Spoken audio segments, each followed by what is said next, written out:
Hey folks, Malforian here with another Grey Eminence Dev Diary. Today is Dev Diary 5 on religion.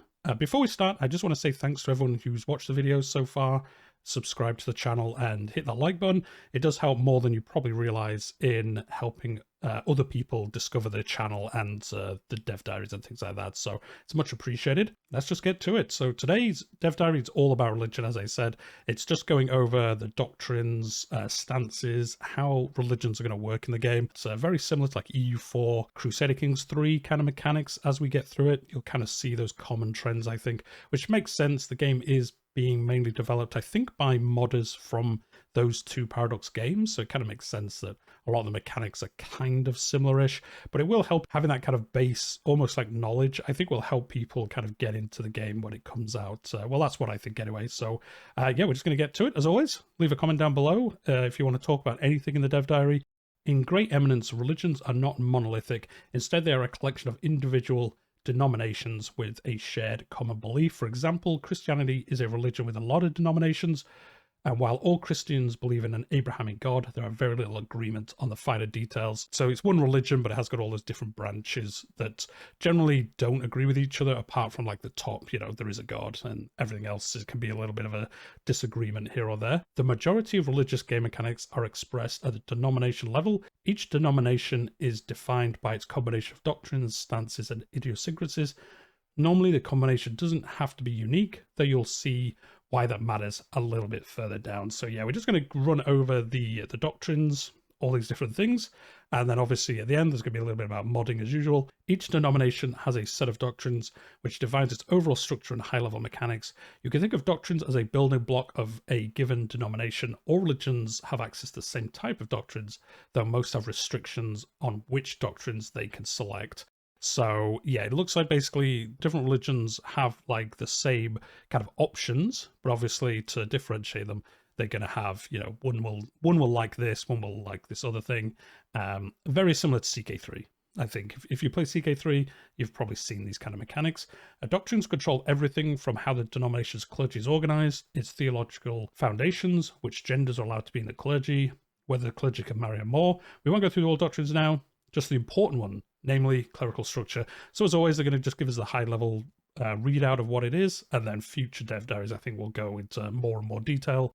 They seem to be with these early dev diaries just giving like the high level, you know, this is religion, this is geography, this is counties, and then we are quite a way off from release, so I imagine we'll get a bit of more information as we get closer and closer. Clerical structure tells us how the clergy of each denomination is organized, if at all. This doctrine has knock-on effects on most other aspects of the denomination, so it arguably is the foundation for every denomination, and there are 4 types here: unorganized, autonomous, semi-autonomous, and centralized. When a denomination is unorganized, it has no formal clergy. This doctrine is most common among folk religions, though it can appear elsewhere. Countries that follow an organized denomination won't have a clergy elite, which can have significant implications on the power balance. So yeah, if you're thinking of unorganized religions, I think this is like a Satru, those kind of more unorganized religions that you see in the, especially in the early years of the time frame that we're playing, and without the clergy, like it says, to be less elites. Now, what it is going to go into next is there are less obvious impacts of this because, yeah, priests in this time frame generally were the only kind of educated people. They were a lot of times the only people who could read and write.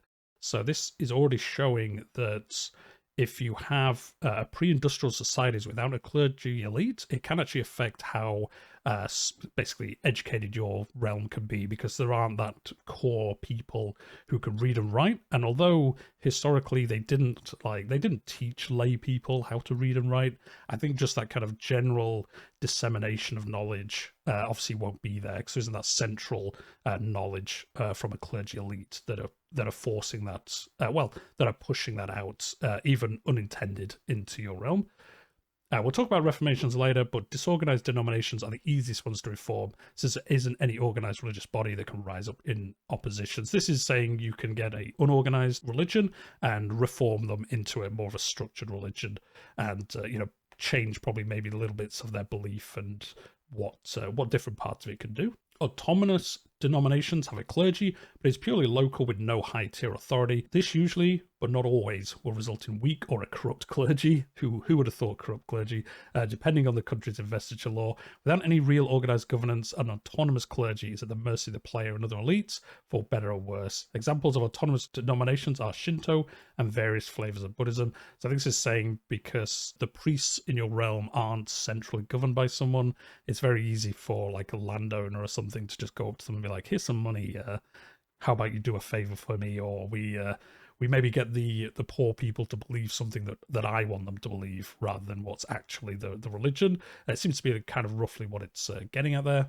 Semi-autonomous denominations have a clergy that is organised no higher than the country level. The prime example of this is Eastern Orthodox Christianity, where each country's church is potentially have its own leader and consider itself independent. How such country level leaders are elected is determined by a separate doctrine that we won't cover today.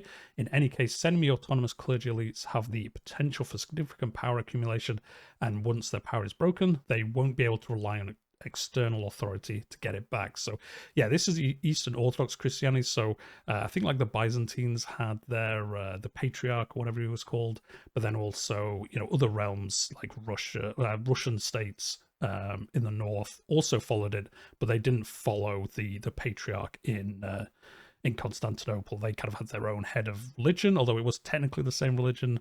There was different heads basically based on that country rather than a one pope, basically. Centralized denominations have a clergy that is organized on an international level with a fully fledged head of faith. This is your pope. These denominations have the greatest ability to exert power and accumulate resources. They also have the widest variety of potential doctrines that govern their structure and abilities. Again, because they've just got the Pope basically saying, this is how it is. You don't get a word, basically. What I decide goes. I'm deciding this is different. And because, you know, if you think about Christianity, especially in the Middle Ages, going into like colonial times, they just took loads of money from places, which they could then spend on, you know, whatever they wanted to do to kind of push the papacy's power and things like that. So while in 1356 the papacy's temporal domain is restricted to central Italy, the Pope wields political and economic influence across Europe. So again, in this time frame, the Pope basically was almost like an emperor above everyone in Europe. A lot of the time, if the Pope said jump, everyone jumped. You know, they basically did what he said for a lot of the time. Obviously, little disagreements here or there. That's what we're going to get into later in the dev diary. And yeah, here's just a nice screenshot. So we have got Pope Innocent VI. You can call for reform. This is covered later on in the dev diary, but you can like press the church to change something. I think historically France was the best known for this. I can't remember the time frame they did it, but a lot of the time they went to the Pope and said, yo, you've got to change or we're going to change you and put our own Pope in charge. So yeah, there's some historical kind of reasoning behind how we can do that. And then yeah, showing the doctrines here. There's 6 here. We won't go into these. It does say this is all work in progress, but this is roughly what the UI looks like at the moment. And yeah, whether they can have clerical marriage. So yeah, I've got the clerical militancy here. This will be your holy orders, your kind of military forces that will fight against other heathen religions. It looks like they're going to be in the game. So that covers doctrines.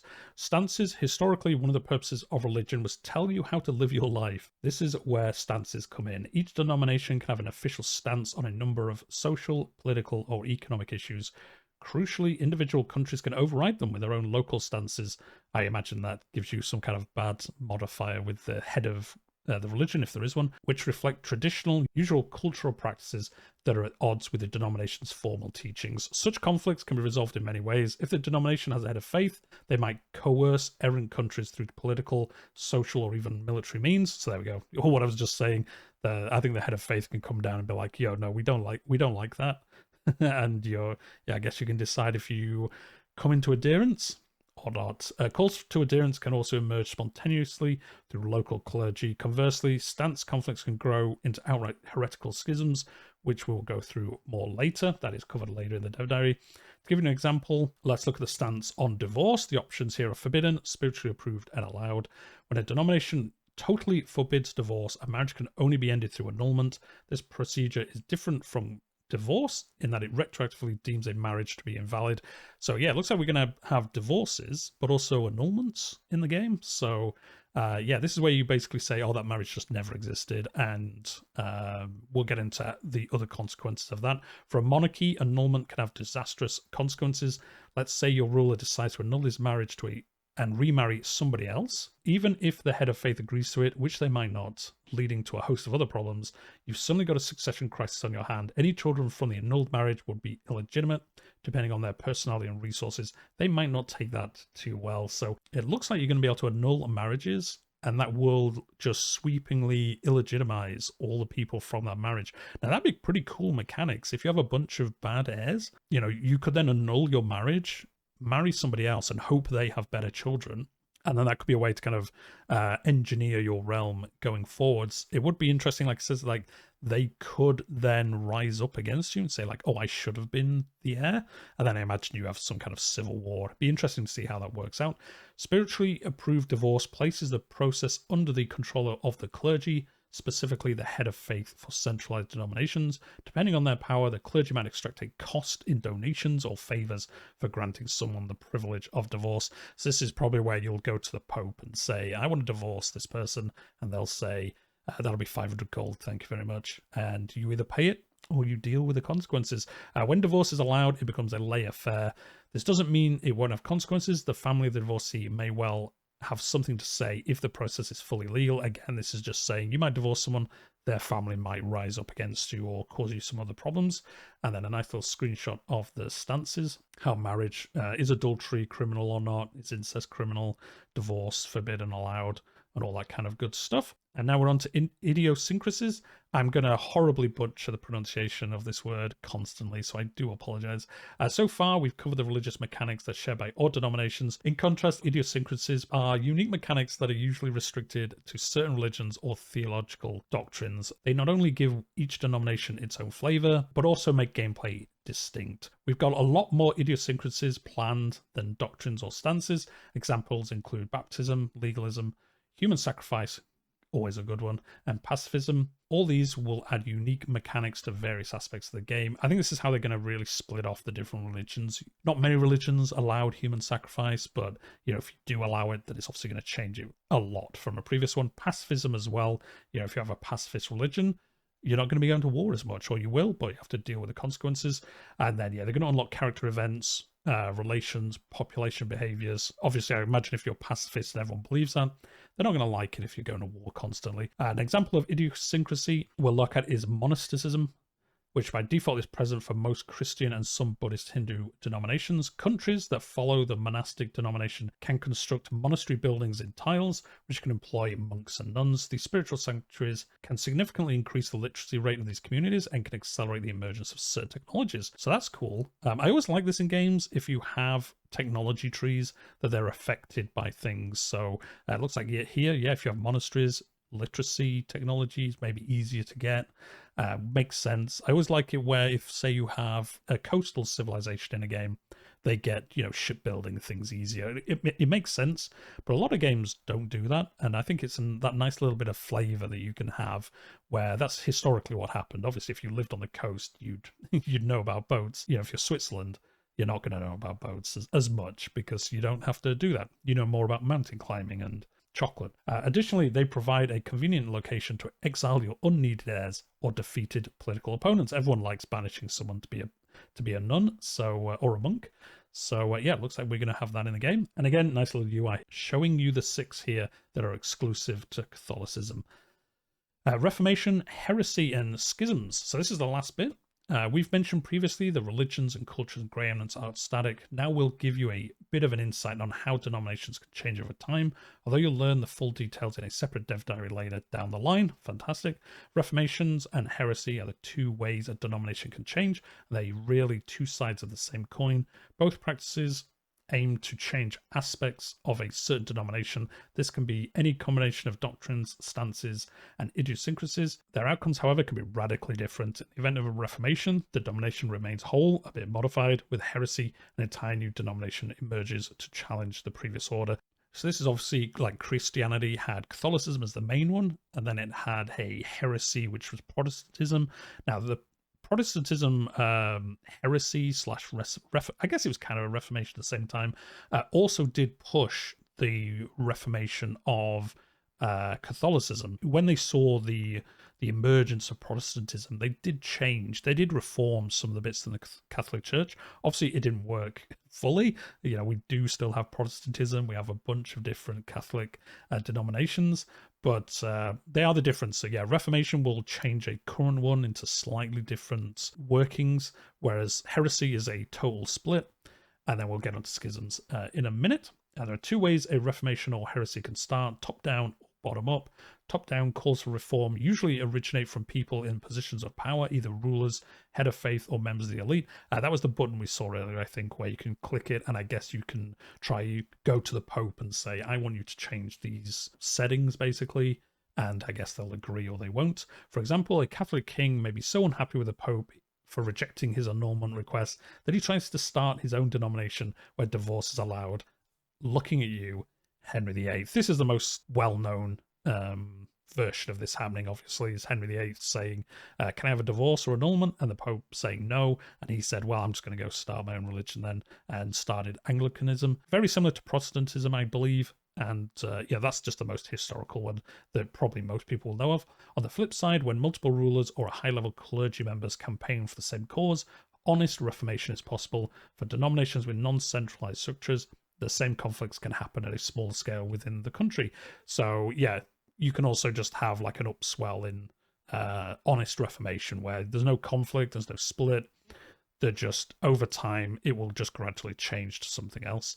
Change can also arise from the population, represented by less powerful characters. As discussed before, conflicts between faith and culture can escalate either way. The culture might abandon its sinful ways, or a full-blown heresy could emerge. In other cases, charismatic and usually low-born preachers may appear, whose teachings will either encourage or suppress. Heresy is sometimes disruptive, yet it can also bring opportunity. So I think this is kind of modeling that Protestant, Luther kind of pinning his things to the door in Germany. I think it was Germany. And just that started a whole splinter. Crucially, religious fragmentation need not happen for purely theological reasons. Politics can inspire ambitious characters to branch out without any meaningful differences. This creates a schism and is how you can get anti-popes. Unlike heresies, schisms are reversible, though we won't go into details right now. So yeah, this is what schisms are. It's basically a splinter that believes the same thing, but like it says, a leader might not agree with the current pope and be like, well, we're going to make our own pope. We're going to keep everything the same, but our pope's in charge. And again, we'll see what happens in future dev diaries. And then we get on to modability. Not as much about mods today, no fancy graphics, but as with other gameplay systems, religions and denominations are fully moddable. This goes into how you can literally change everything. You can input new systems into this system to do different things. And then it also explains how the way this is set up, it would be really good for like a magic system. So I don't know, if somebody does like an Elder Scrolls game or something, you could have a magic system that uses this as like a bed. And obviously it'll be like reskinned into magics rather than religion. So again, the modding stuff sounds really cool. I'm not a modder myself, as I say every week, but if you do like modding, it looks like they're really putting a lot of effort into it, which makes sense as they were previously modders on different games. But that is where we're going to leave it today. Just a short video on religion. So yeah, Dev Diary 5. So I'll be interested to see what the next one is. These are every 2 weeks. As it says here, April 9th will be the next one. And yeah, if you've enjoyed it, hit that like button, subscribe to the channel. There is a link to this in the description down below. And within the Dev Diary, you can get links to their Discord, their subreddit. They're very active in the Discord, and there's a lot of cool information in there. And then obviously they have YouTube and all that good stuff as well. So yeah, I'll leave it there. I'll see you in the next one.